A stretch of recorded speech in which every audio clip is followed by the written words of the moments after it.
Hello everyone, welcome back to my channel. Guys, তোমরা কেমন আছো? আশা করি অনেক অনেক ভালো আছো। আমিও অনেক ভালো আছি, আলহামদুলিল্লাহ। তো তোমরা এই ভিডিওটা টাইটেল বা থাম্বনেল দেখে অবশ্যই বুঝে গেছো যে আমি এখানে কি করতে এসেছি।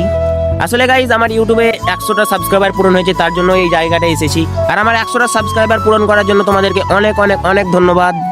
আর আমি এই জন্য এই জায়গাটা এসেছিলাম আমার এই ভিডিওটা বানানোর জন্য। তো আমার বাবার বুলেটটি নিয়ে এসেছি, বুলেটটি অন্য জায়গাতে রাখা আছে। আর আমি একা আসিনি, আমার সাথে আমার একটা ছোট ভাইও এসেছিল। আর গাইজ, যখন আমি আমার আব্বার বুলেটটি নিয়ে আসছিলাম তখন আমার আব্বার বুলেটটিতে হালকা করে ইঞ্জিনের প্রবলেম হয়ে যায়। তো চলো তোমাদেরকে একটু দেখাই। তো গাইজ, দেখতেই পাচ্ছ আমার বাবার বুলেটটির যে মেন তারটা আছে ওই মেন তারটা ছিঁড়ে গেছে। তো এটা এখন ফিক্স করব।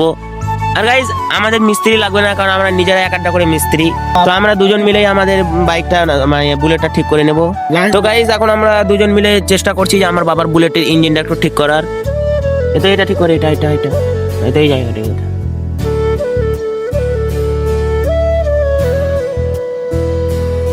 তো গাইজ, আমাদের বুলেটটা ঠিক হয়ে গেছে। হাতে একটু কালি লেগে গেছে, তো ও কোনো ব্যাপার না।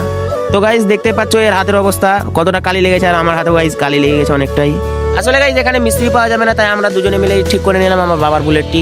বাবার বুলেটটির অনেকটাই বয়স হয়ে গেছে, তো একটু আধটু প্রবলেম, ও সামান্য ব্যাপার। তো ছাড়ো, ওসব বাদ দাও। তোমাদেরকে আবার অনেক অনেক অনেক ধন্যবাদ যে তোমরা আমার 100টা সাবস্ক্রাইবার কমপ্লিট করেছো। আর এই মুহূর্তে যখন আমি ভিডিওটা বানাচ্ছি এই মুহূর্তে আমার সাবস্ক্রাইবার হচ্ছে 102টো। তো গাইজ, তোমাদের কাছে ওটা অনেকটাই কম হতে পারে, বা তোমরা বলতে পারো যে 100টা সাবস্ক্রাইবারের জন্য ভিডিও বানাচ্ছে, কিন্তু গাইজ ওই 100টা সাবস্ক্রাইবার আমার কাছে অনেক মূল্যবান। তোমরা এভাবেই আমাকে সাপোর্ট করতে থাকো, আশা করি তোমাদেরকে আরো মজার মজার ব্লগ দিতে পারবো। আসলে গাইজ, এখানে আসার আমার মেন কারণ হচ্ছে ভিডিও বানানো আর তোমাদেরকে ধন্যবাদ জানানো। আর গাইজ, আজকে রোদের তাপমাত্রাটা একটু বেশি আছে, তাই আমি ভাবছি বাড়ির দিকে চলে যাবো। গাইজ, তোমরা তো জানো আমি অনেকটাই চেষ্টা করি ভালো ভিডিও বানানোর জন্য। আর আপাতত যে ভিডিও চালিয়ে যাচ্ছি, ইনশাআল্লাহ পরবর্তীতে আরো ভালো ভালো ভিডিও বানানোর চেষ্টা করব। তো তোমরা সাপোর্টে থাকো, সঙ্গে থাকো। শুধু গাইজ তোমরা আমাকে সাপোর্ট করো, আমার সঙ্গে থাকো, আর কিছু লাগবে না গাইজ। তো গাইজ, আজকের মতো ব্লগটা এখানেই শেষ করছি। যদি ভালো লেগে থাকে তো একটা লাইক আর সাবস্ক্রাইবটা করে যাবে। Tata, bye bye, tata guys.